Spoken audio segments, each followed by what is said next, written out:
Salut les gars, j'espère que vous allez bien. Bienvenue dans un tout nouvel Deborah Talk. Alors,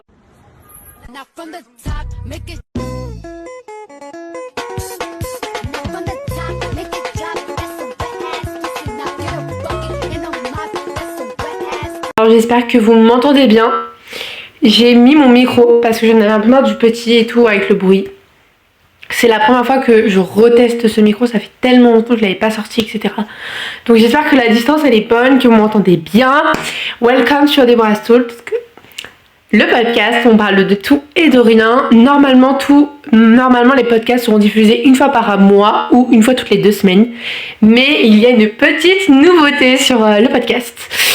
Déjà vous avez vu que le cadre est un peu différent et tout, donc j'ai dû poser mon micro vu que c'est un micro, bref, il est super long. Et donc oui, le podcast est aussi disponible sur Spotify en format audio quand tu veux marcher, ou aussi en format vidéo sur Spotify et YouTube si tu as envie de le regarder dans ta télé, sur ta télé, ou si tu as envie, bref, voilà. N'hésite pas si t'es dans ton lit, genre s'il fait nuit, etc. Bref, n'hésite pas si tu peux aller t'asseoir, prendre ton café, parce que aujourd'hui on va parler d'un sujet qui est très très lourd. Je vais dire lourd parce que pas lourd dans le sens en mode ça me fait chier, juste lourd dans le sens que... oui. Donc, let's go. Aujourd'hui, on va parler de santé mentale, et oui. Alors, j'ai encore mon ordi avec le texte. C'est parce que, donc, si tu regardes le format vidéo, tu vois mon ordi, tu vois rien du tout. Mais en fait, je suis quelqu'un qui ne retient pas, et en fait, vu que c'est un sujet que je maîtrise, mais ça montre vraiment ma vulnérabilité, c'est très personnel, etc. Honnête, mais voilà. Alors, je vous dis que c'est très honnête, vulnérable et tout, alors oui, mais j'ai sorti un livre en auto-édition qui s'appelle À travers ma tempête, qui est disponible sur Amazon, donc je pense que peut-être on va en parler dans cet épisode. Et je suis déjà très vulnérable dedans, et ça ne me dérange pas vu que c'est de la poésie. Vous voyez, je me cache derrière les mots entre guillemets, alors que c'est totalement vrai ce que j'écris. Je me cache pas derrière les mots, je me cache derrière mon livre entre guillemets. Mais là c'est parler, ou c'est écouter, ou tu m'entends, bref je parle, ou tu m'entends, tu me vois, etc. Donc c'est encore plus vulnérable que de l'écriture. Donc voilà. Donc dans cet épisode je vais parler de santé mentale, et bref, je vais un peu triguer tout ça. Donc c'est des sujets sensibles, donc si vraiment tu ne peux pas les écouter, je ne t'en voudrais pas, donc n'hésite pas à sortir, ne te fais pas plus de mal, voilà. Si tu as envie pendant l'épisode de faire des pauses, tu peux faire, etc. Bref, voilà. Avant de commencer, j'aimerais faire une petite prévention sur les numéros qui existent en France par rapport à la santé mentale, etc.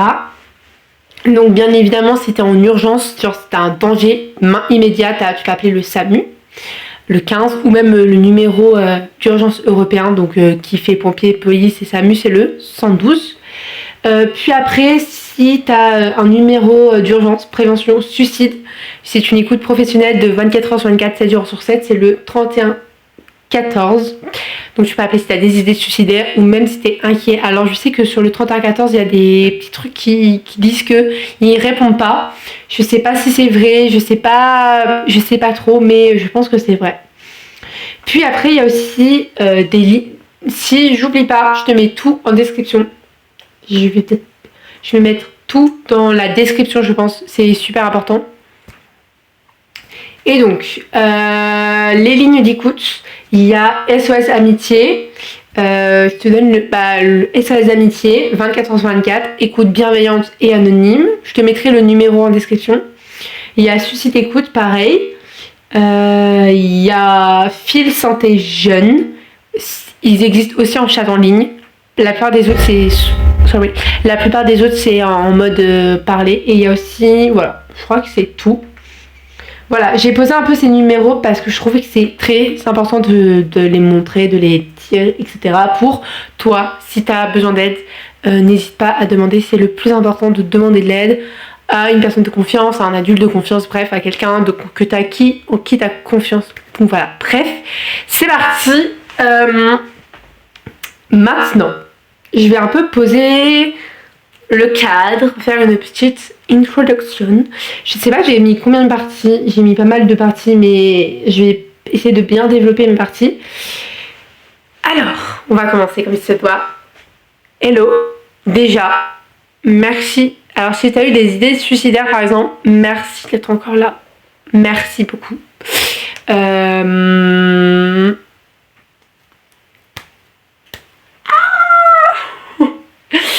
Je suis un peu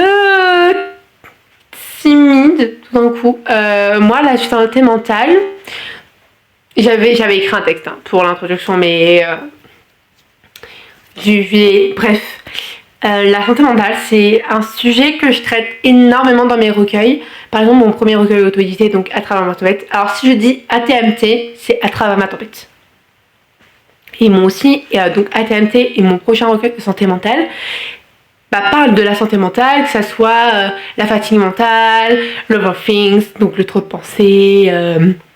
Dans le premier, dans ATMT, les pensées suicidaires, etc. Bref, tout ça. Moi, il y a juste eu des pensées suicidaires, il n'y a pas eu de scarification, etc. Et donc, ça me fait un peu peur de me dévoiler encore plus davantage. Mais en fait, je me dis, girls, tu l'as déjà fait sur ATMT, il y a déjà ton autre que je préfère qui l'a lu, il y a tes grands-parents, il y a plein d'autres gens que tu connais et que tu connais pas qui l'ont lu. Donc, mais en fait, c'est plus facile de dire avec des mots que d'en parler, je trouve. Voilà. J'adore par contre le setup, il est incroyable, j'espère que le son est bien par contre parce que je ne m'entends pas. J'ai hésité à mettre les écouteurs, je sais que je pars un peu hors sujet là, mais j'ai hésité à mettre les écouteurs pour voir le son, etc. Mais bon.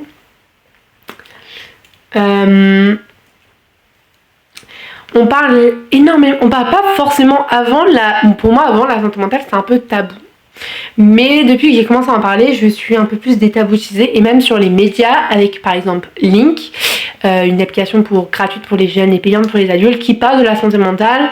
Ça commence à être détaboutisé, je peux dire, je pense, je suis pas très sûre mais il y a encore du chemin à faire et en fait on parle toujours des phrases toutes faites, des mots, bref, en fait on dit tout ce qu'il y a mais en fait on parle rarement des silences, de la honte, de la fatigue aussi qu'on ressent par rapport à cette chose qu'on porte en soi et que des gens ne comprennent pas forcément. Et il y a des gens qui ne comprennent pas, qui nous disent bah ouais fais juste un effort, va te reposer par exemple quand t'es trop fatigué, mais en fait c'est pas ça. Et moi je trouve que ça on n'en parle pas énormément de ce côté-là, en fait on se demande mais bordel faut que j'en parle, mais en fait j'ai peur de gêner les gens, j'ai peur qu'en fait il y a plus grave que moi, etc. Donc je vais pas dans cet épisode, déjà de 1, je vais pas vous donner des astuces, j'ai pas forcément d'astuces moi-même, j'ai des passions qui sont des astuces pour ma santé mentale, oui, mais c'est juste là je vous parle un peu de la santé mentale par rapport à ma santé mentale, par rapport à moi, et peut-être que dans mes propos tu t'y reconnaîtras, et si tu t'y reconnais, bah écoute ma chérie, prends soin de toi. Et si t'as des fois encore envie de te sentir moins seule, etc. Parce que je pense que dans cet épisode, oui, je vais développer des points, mais je vais pas pouvoir développer pas mal de points. Donc n'hésite pas aussi, vu que j'ai auto-édité mon premier livre, n'hésite pas à aller voir, à peut-être l'acheter potentiellement. Il est disponible sur Amazon au prix de 6,33€. Malheureusement, parce que je l'ai auto-édité que sur Amazon. Il est aussi disponible avec l'abonnement Kindle. Et aussi sur Vinted, 110, 57,75 je crois, si je dis pas de bêtises. Sur Vinted, il y a la dédicace et le marque-page, mais j'en ai plus trop des marque-pages, donc dépêchez-vous. Donc, voilà. J'ai un peu posé le cadre, les bases, etc. Maintenant, on va commencer maman dans le vif du sujet. Quand j'ai commencé à ne plus aller très bien. Alors moi, je vais pas... Moi, c'est arrivé comme ça, du jour au lendemain. Alors oui, spoiler alert, si je parle énormément de mon premier livre auto-édité, parce qu'en fait, ce livre auto-édité, je l'ai auto-édité en premier, parce qu'en fait, c'est le chemin de ma douleur, un peu à ma pré-guérison. En vrai, vraiment, en fait, je l'ai pas écrit au moment où j'ai chuté dans une mauvaise santé mentale, mais je l'ai écrit un an après. Et donc j'ai eu du recul et ça m'a permis aussi de pas forcément de me comprendre. Il y a eu du recul, oui, mais j'étais encore dans cette mauvaise passe. Donc en fait en fait, ATMT, il y a un cheminement, genre les chapitres se suivent comme c'était ma vie, tu vois, à peu près. À peu près. Il y a eu un événement qui a fait que ma santé mentale chutait énormément. Alors, c'est l'amour, la rupture amoureuse. Il y aura normalement un podcast dédié à ça, et aussi avec la rupture amicale. L'amour, mais particulièrement, pas les amours. J'ai déjà eu des relations avec des hommes, mais c'était pas le même amour, vous voyez. Genre, vous voyez. Là, cette rupture amoureuse, c'était la rupture de mon premier amour. Même actuellement encore, j'y pense, mais à 99%. Donc en fait, c'est la rupture, mais du premier amour. Donc, vous voyez, déjà, il y a une sensation de en mode, ouais, c'est mon premier amour. Donc il y a vraiment un amour qui est supérieur, tu vois. C'est comme si cette personne, je sais pas, là, attendez, il faut que je me repère dans mes mots. Parce que je n'ai plus les mots. Bref. On va pas essayer de s'égarer loin. Bref, en gros, ma santé mentale est tombée dans... Alors, attendez. Je vais pas dire que j'avais une mauvaise santé mentale. J'avais une santé mentale... Je pense... donc en fait, ma santé mentale catastrophique est arrivée en première. Mais je pense que avant, j'avais déjà une santé mentale un peu pas très good, mais je pense juste que je ne faisais pas attention. Mais au moment de cette rupture amoureuse, donc à mon année de première, je l'ai réalisée, et en fait cette rupture amoureuse, je pense qu'elle a enclenché tout ce déroulement de la fatigue, du overthink, donc des pensées qui tournent en boucle, etc. Mais alors moi, ce qui est chiant, je dirais, il y en a des gens moi, ma santé mentale, quand elle est très catastrophique, je le remarque. Pas avant, je le remarquais pas forcément. Maintenant, je le remarque avec que des fois, il y a des rechutes. Et c'est ok, les rechutes, c'est normal.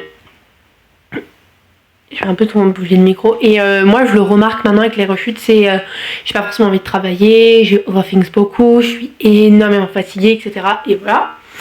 Et on va repartir en première. Et au moment de cette rupture amoureuse, et en fait, il y avait des gens de mon entourage qui étaient au courant, mes anciennes amies, oui, on n'est plus amies. Bah, presque toutes mes anciennes amies, parce que techniquement, j'en ai gardé qu'une du collège, du lycée. Deux. Mais la deuxième, elle l'a su plus tard. Donc techniquement une à cette période-là. Et je disais toujours oui, ça va. Je continuais à sourire, bref, le masque social on connaît. Pas forcément à travailler. Le travail scolaire était vraiment très catastrophique. J'enchaînais un peu les mauvaises notes. J'enchaînais la concentration qui baissait. Mon bac de français, bah écoutez, si c'était l'épreuve finale, bah je pense pas que je l'aurais eu. Donc voilà. Après, quand vous voyez, quand c'est le début un peu de la rupture amoureuse, on vous dit mais ça va passer, etc. Et j'y croyais à l'époque. Moi je dis ouais, maintenant je pense que c'est le temps qui fera les choses. C'est le moment venu, je refuse, bah c'est ok. Mais maintenant, tu vois, si ça fait vers 2 ans, ça va faire 2 ans en février. Et je pense que maintenant on me dirait mais t'abuses pas un petit peu là? Girls, I am Goumin. Je suis engouement de mon premier amour en fait. Mais je sens que ça part. Voilà. J'essaie de développer pas mal les points, mais étant donné que c'est des sujets où j'arrive pas forcément à dire à l'oral et plus à l'écrire. Puis il y a eu des moments où en mode il y avait vraiment un dialogue intérieur avec moi-même. Et les voix, c'est des voix dans ta tête. Ces putains de voix, excusez-moi du terme, mais ces putains de voix de merde, les overthinks, on se comprend. C'est vraiment le pire truc. So, pour moi, l'overthink, c'est tout le temps. Ça peut être genre, il n'y a pas des moments, je peux être en mode, je peux penser à rien du tout, au vide. Voilà, le vide.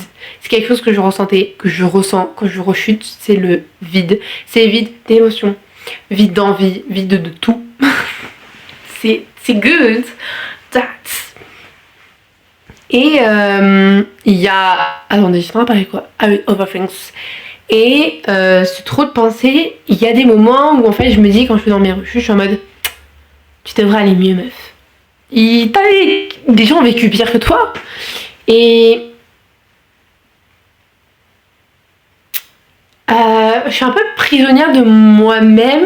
C'est vrai, je les entends très peu. Je les entends très peu, mais je pense qu'il fallait que j'en parle parce que c'est quand même important, c'est quand même un truc. Donc vraiment, genre, en fait, on se dit que genre la personne en mode bref, je sais pas quoi dire. J'essaye d'être assez bien, mais je suis désolée si c'est très brouillon. Voilà. Maintenant, on va parler un peu de demander de l'aide. Alors, toi qui me regardes, qui m'écoute, si tu as une santé mentale catastrophique, s'il y a des moments où tu as envie de parler, va voir un psy, va en parler à des personnes de confiance, etc. Tout ce tralala que je vais te répéter 1 million de fois si je veux. Pour moi, demander de l'aide, c'est une vulnérabilité. Moi, j'ai vu une psy, mais je sais pas à quoi je m'attendais. Je m'attendais à mieux. Et donc je n'ose pas y retourner parce que j'ai trop peur.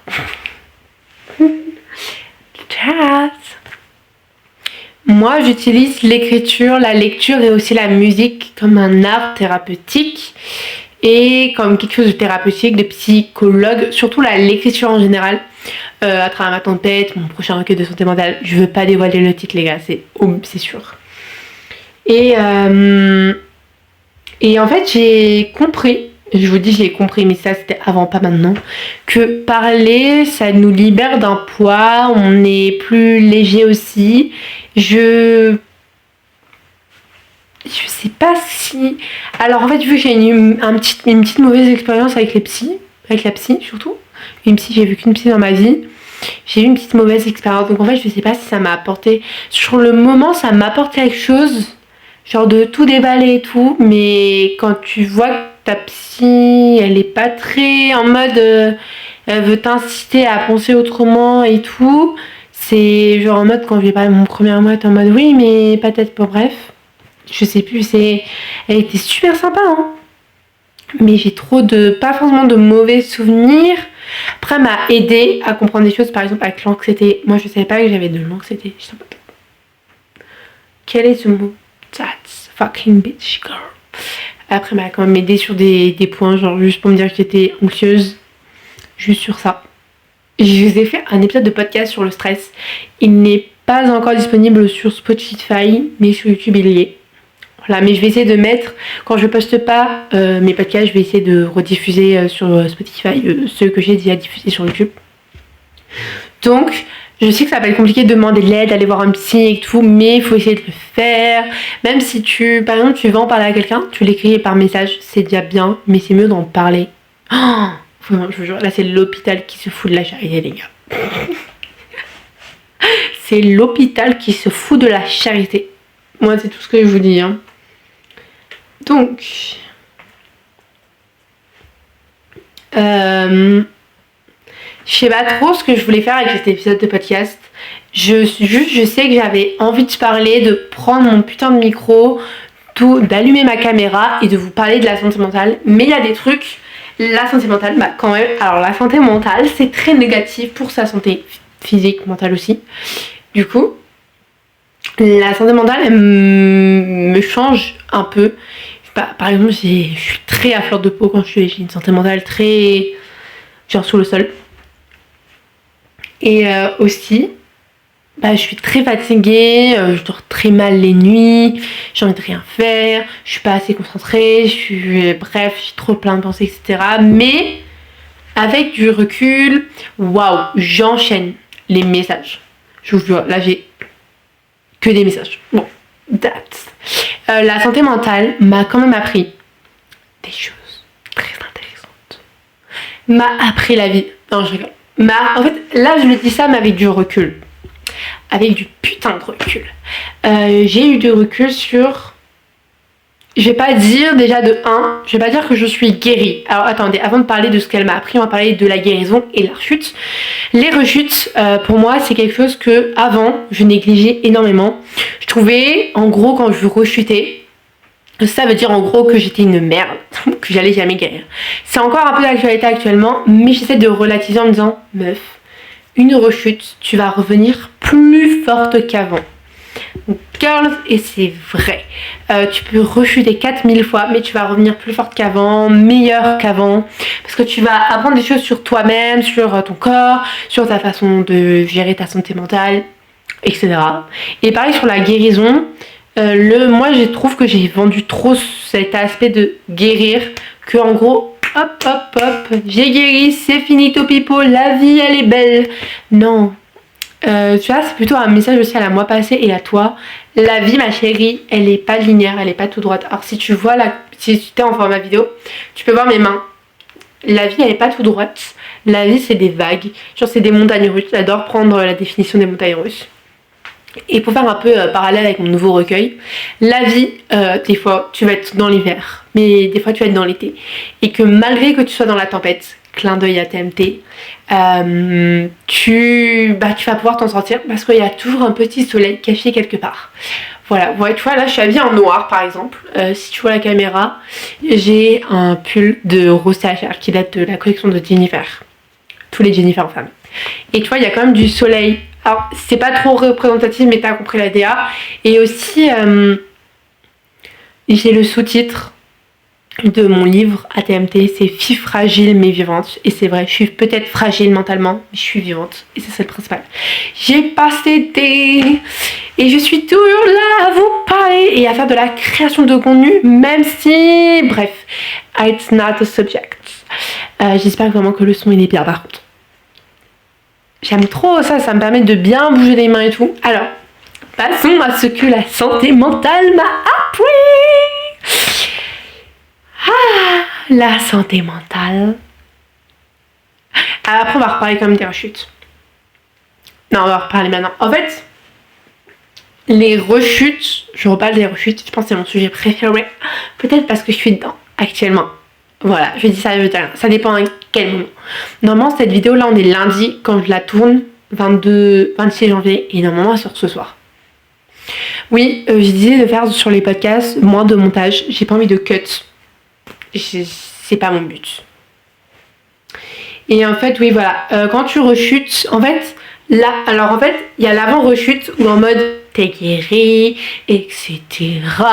T'es mieux, ta santé mentale elle est à donf, ta guérison elle est à donf, et tout, et tu rechutes.